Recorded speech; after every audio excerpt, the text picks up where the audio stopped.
Paz, querido, paz, querida, como é bom te encontrar, como é bom te reencontrar na manhã deste dia que o Senhor nos dá.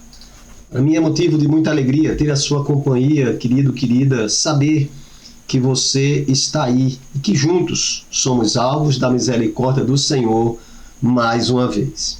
Tive um compromisso que surgiu ontem à noite, por isso precisei gravar a nossa live de hoje. Mas o desejo do meu coração é que você e sua família estejam bem, estejam em paz. E sem mais delongas, eu quero te convidar para que nós possamos orar, entrar na presença do Senhor nosso Deus e a Ele agradecer, porque mais uma vez a sua graça, a sua bondade, a sua misericórdia e cuidado foram renovados em nossas vidas e dele recebemos a bênção, o presente de viver mais um dia. Então, eu quero te convidar para que possamos juntos orar ao Senhor, agradecendo pela beleza de mais um presente chamado dia que Ele nos dá.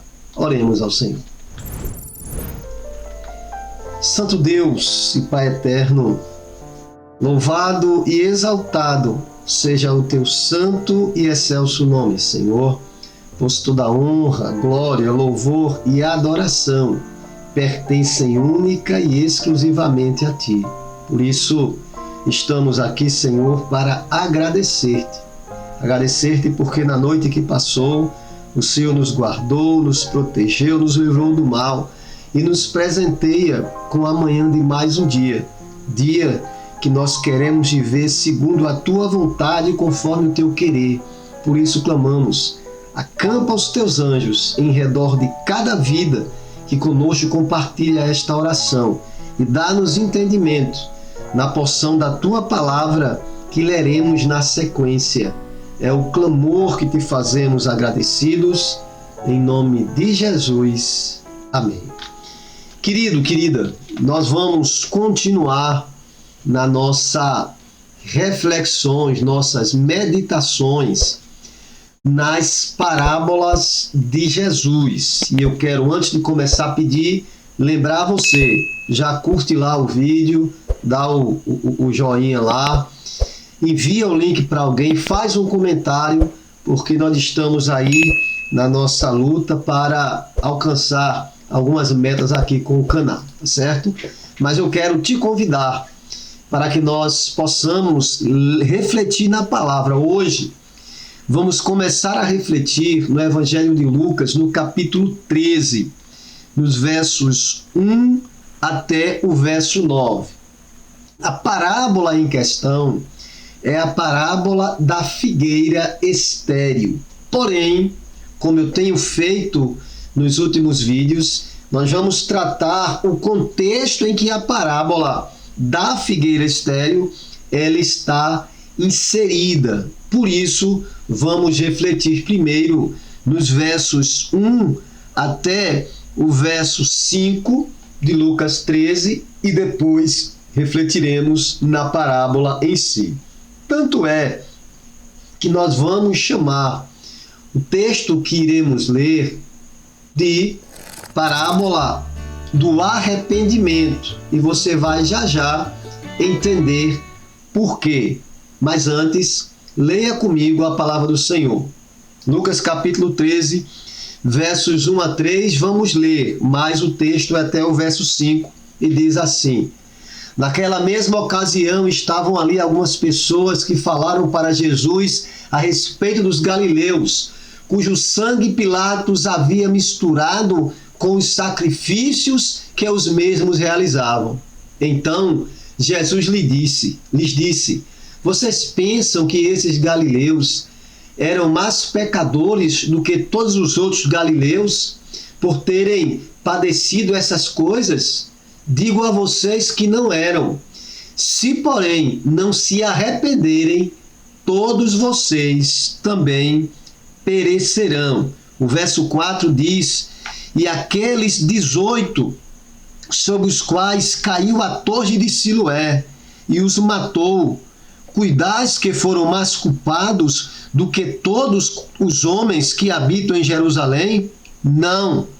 Vos digo antes, se vos não arrependerdes, todos de igual modo perecereis. Vamos refletir na palavra do Senhor. Querido, querida, é como se Jesus narrasse uma parábola para servir de pano de fundo para a parábola que ele vai proferir, que é a parábola da figueira estéril. Porém, nós precisamos ficar atentos ao diálogo que precede esta parábola. Veja, no verso 1, vai dizer que algumas pessoas falavam com Jesus. Certamente eram fariseus ou saduceus, que mais uma vez tentam pegar Jesus. Um comentarista bíblico, no livro As Parábolas de Lucas, ele vai dizer que esse trecho de 1 a 9, neste trecho, Jesus estaria tratando de dois temas conexos, temas distintos, mas conexos. Esses temas estariam justamente no verso 1 a 5, que é o que estamos refletindo, e depois 6 a 9, que é justamente a parábola. E os versos 1 a 5, segundo esse comentarista, estava dirigido ao povo judeu, aos israelitas em geral. E ele trata, por incrível que pareça, de um tema político, não é? E que aqui Jesus traz algo que nós podemos chamar de um discurso parabólico. Por isso que eu chamo de uma parábola, parábola do arrependimento, porque é uma forma de parábola. E nesse discurso, em forma de parábolas, Jesus faz uma comparação entre dois fatos concretos. Quais são? A morte dos galileus, que foram assassinados a mando de Pilatos, enquanto eles sacrificavam animais no templo indevidamente, e um outro que foi a morte de 18 pessoas vítimas do desabamento da Torre de Siloé. Ambos eram israelitas, ambos eram galileus. Então, o segundo tema é a parábola propriamente dita, de 6 a 9, e se o primeiro tema, o tema anterior, que fala do arrependimento, da vigilância, era para o povo em geral, a parábola ela seria dirigida especificamente aos líderes religiosos daquela época, e ambos tratam da necessidade do arrependimento. E assim é apropriado então a nós examinar essa parábola dentro do seu contexto. Por isso que eu começo no verso 1. Então, esse diálogo que precede a parábola da figueira estéril, ele nos esclarece que no momento em que Jesus ele é informado da tremenda maldade de Pilatos, ele manda sacrificar pessoas que estavam no templo sacrificando animais. Muito embora essas pessoas talvez não tivessem o direito, não fossem sacerdotes, mas era uma maldade incrível. Então, Jesus é informado da maldade de Pilatos e também dos que morreram no desabamento da Torre de Siloé. Então, a questão aqui é que Jesus ele vai reagir de uma maneira totalmente diferente daquela que seus interlocutores esperavam. Segundo outro comentarista chamado Dodd, para ele Jesus reagiu, aspas, para Dodd, não com uma indignada denúncia de brutalidade romana, mas uma advertência para o seu próprio povo, para que se arrependesse. Aspas fechadas para Dodd. Então veja, fato é que esta conversa que antecede a parábola da figueira estéril, ela nada mais é do que mais uma armadilha lançada contra Cristo. pois eles fizeram, na verdade, uma declaração política. A armadilha é a seguinte: se Jesus responde com uma observação de apoio, ela seria usada contra ele perante Pilatos. Se Jesus consente com aquilo que Pilatos fez, seria jogado contra ele o próprio povo que o amava. Então, é mais uma armadilha. Então, ela foi feita, na verdade, para testar a fidelidade de Jesus ao seu povo e o seu interesse em fazer algo para minimizar o sofrimento que era grande naquele momento. Aquele era um momento de muita tensão política. Pilatos sente o seu poder ameaçado. Ele tenta agradar os líderes judeus, ele começa a fazer maldade com os seguidores de Jesus, mas também faz mal contra os judeus. Então, em meio a essa armadilha, a resposta de Jesus, ela não é nem uma denúncia a Roma, nem é um silêncio que apoia, mas como conhecedor do coração das pessoas, Jesus, ele não satisfaz o interesse deles, não atende à sua intenção.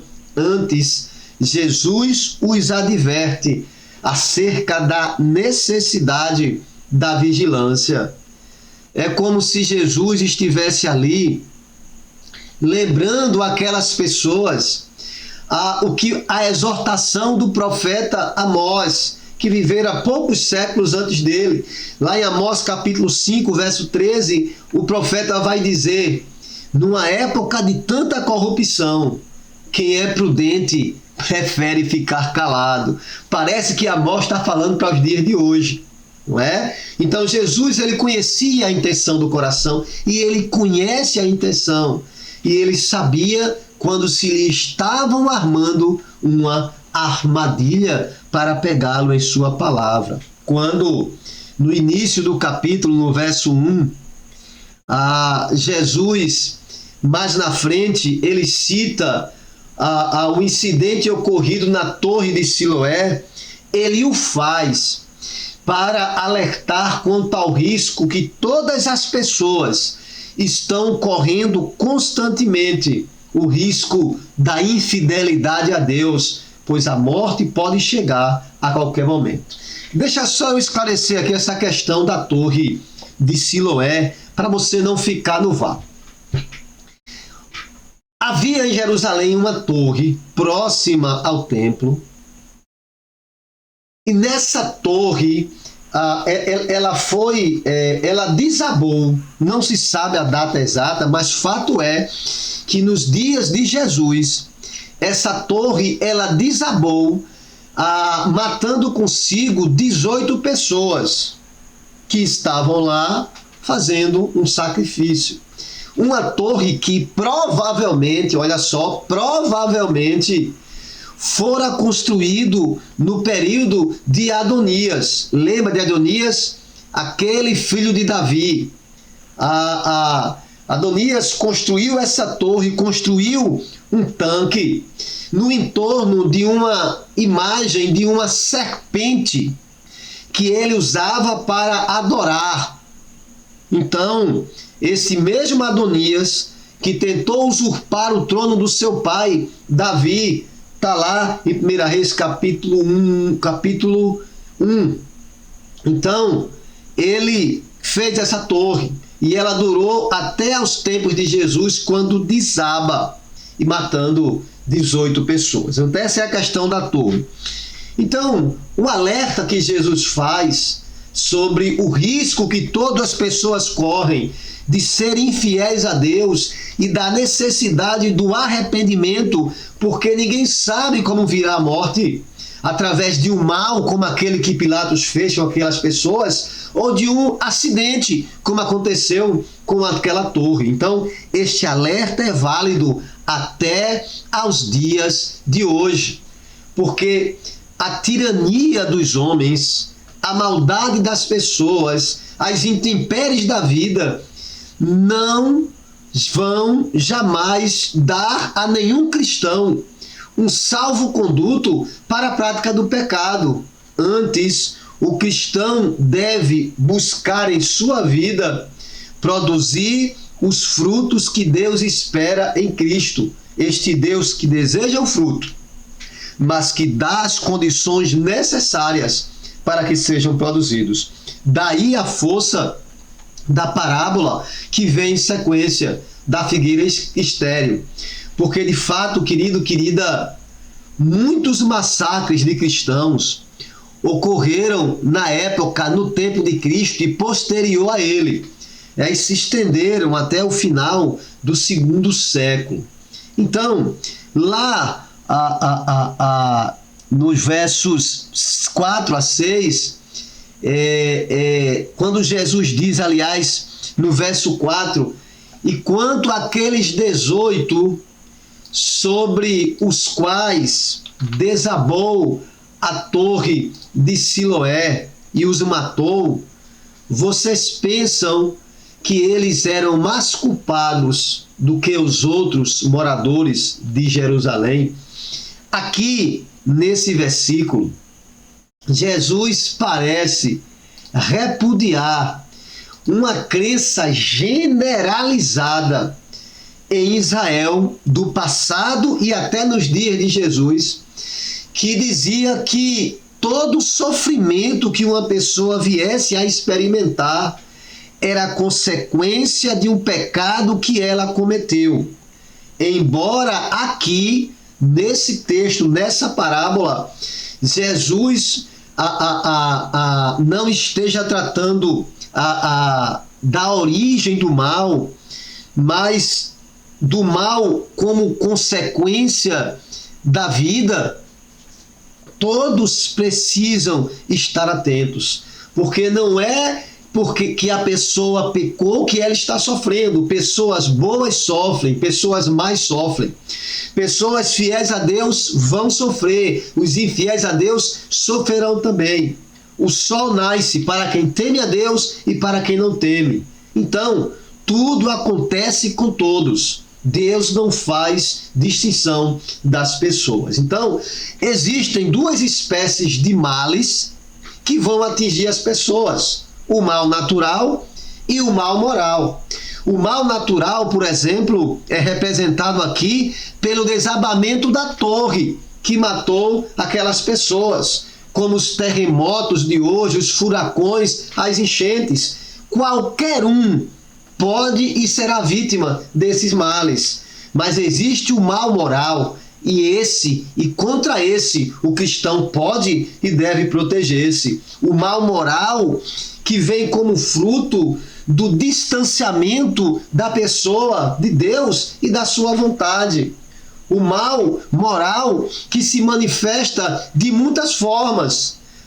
Uma delas foi a ação de Pilatos, que manda massacrar, assassinar as pessoas, bem como toda forma de perversidade que a mente humana seja capaz de imaginar. Aliás, é muito bom tomar cuidado com o mal moral, porque a maldade está no coração do homem desde antes do dilúvio. Deus destruiu aquela geração pré-diluviana, mas o mal parece que continuou perpetuando-se a partir da família de Noé. Lá em Gênesis capítulo 6, verso 5, antes de Deus mandar o dilúvio, ele vai dizer o seguinte, Gênesis 6:5: o Senhor viu que a maldade das pessoas havia se multiplicado na terra e que todo o desígnio do coração das pessoas era má continuamente. Então, querido, querida, o que acontece aqui é que Jesus vai alertar nessa parábola acerca da necessidade de ficar atento ao perigo do mal, principalmente do mal moral, e da necessidade de arrependimento quando o mal for por nós praticado. Lá existe algo em comum nessas palavras de Jesus. a ilustração das mortes violentas de dois grupos de pessoas assassinadas e por acidente. As primeiras provocadas pelo odiado Pôncio Pilatos, governador da Judéia, e as outras pelo que se presume no texto foi um ato permitido por Deus, o desabamento daquela torre que, embora já tinha séculos de construção. É provável que Pilatos, aquele homem mau, sanguinário, ele tivesse ordenado a morte de pessoas, é cruel, que estavam oferecendo sacrifícios a Deus no templo, talvez o templo de Jerusalém. Essas pessoas possivelmente eram ativistas políticos, ou seja, inimigos de Pilatos. Então, tendo em vista que ele não respeitava, Pilatos não tinha limites para a sua maldade. Tanto é que ele não respeitou o sagrado limite do templo. Quando a sua sanha de ódio se acendia, ele não tinha limite. Tanto é, tamanha foi essa maldade, que depois dela, por volta do ano 36, ele vai ser chamado a Roma para se explicar. Por quê? Porque este ato provocou uma revolta tamanha em Jerusalém que o povo começou a se rebelar. E aí ele precisou ir a Roma para dar explicações. O fato é, querido, querida, que o cristão ele deve estar atento, porque o mal está nos cercando, o mal natural e o mal moral. Porém, o único que de fato pode afastar a pessoa do Senhor é o mal moral. Por isso que Jesus vai narrar a parábola da figueira estéril, que a partir de amanhã nós começaremos a refletir. Mas o fato é que quando olhamos para Jesus perguntando àqueles homens se eles imaginam que os que morreram eram mais pecadores que eles, ele está falando comigo e com você e perguntando: será que nós temos vivido uma vida de arrependimento quando ele é necessário? Pensemos nisso. Que Deus te abençoe, querido. Que Deus te abençoe, querida, e que possamos viver uma vida protegidos do mal moral, nos alimentando do Senhor e da sua palavra. Vamos orar? Eu quero orar por você que está conosco nesse momento, participando desta live, e pedir que você deixe aí o seu comentário, não é? Que você deixe aí a sua curtida, mas que nós possamos sempre nos colocar diante do Senhor e nos arrepender sempre que necessário. Eu não vou citar nomes hoje, mas eu quero orar por você que está conosco aqui neste momento e por todos os nomes do nosso caderno de oração. Onde você estiver, querido, querida, eu te convido, vamos juntos mais uma vez entrar no trono da graça do Senhor e a Ele orar, desta feita, a oração intercessória. Oremos uns em favor dos outros. Santo Deus e Pai eterno, mais uma vez estamos aqui, Senhor, para agradecer-te por tua palavra. Pai, muito obrigado, porque a tua palavra nos exorta a que precisamos estar atentos ao perigo do mal, principalmente o mal que nós podemos praticar. Como disse o teu servo, o apóstolo Paulo, ajuda-nos, Senhor, a fazer o bem e que o mal esteja distante das nossas mãos. Perdoa-nos, Senhor, qualquer falta que tenhamos cometido. Mas também estamos aqui para clamar, Senhor, toma em tuas mãos este mundo e tem misericórdia deste mundo. Senhor, faz cessar as guerras em nome de Jesus. Traz, Senhor, levanta pessoas, Senhor, para levar a tua palavra aos líderes mundiais e ser com cada líder mundial. Se esses homens e mulheres estiverem em paz, o mundo viverá em paz. Tem misericórdia dos que estão sofrendo em decorrência das guerras e que as guerras cessem.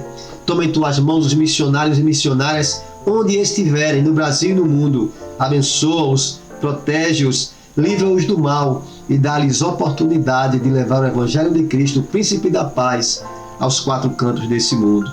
Toma em tuas mãos também os pastores, Senhor. Ajuda-nos a viver única e exclusivamente conforme o teu querer. Toma, Senhor, em tuas mãos a vida do povo brasileiro. Sê com os que lideram essa nação. Abençoa os homens e as mulheres, dando sabedoria, discernimento, que as políticas públicas alcancem ao pobre e ao necessitado e que esse país avance. Abençoa os empresários e empresárias, que eles avancem, cresçam, progridam e abram mais e mais portas de emprego. Sê com esse microempreendedor individual, sê com o MEI, Senhor. Ajuda, abençoa a cada um. Faz prosperar cada família deste país. Toma em tuas mãos cada nome desse caderno. Tu conhece cada um, os idosos, as crianças, as gestantes, os enfermos, os enlutados, os angustiados, os desempregados. Toma cada um em tuas mãos e supre a necessidade de cada um, não permitindo que falte o pão para quem quer que seja. Mas também, Senhor, toma em tuas mãos este querido, esta querida, que conosco compartilha desta oração. Sê com ele, com ela, com a sua casa, com a sua família, Senhor, e dá um dia de paz a esse querido, a essa querida. É o clamor que te fazemos agradecidos, no nome de Jesus. Amém. Querido, querida, é sempre muito bom estar com você.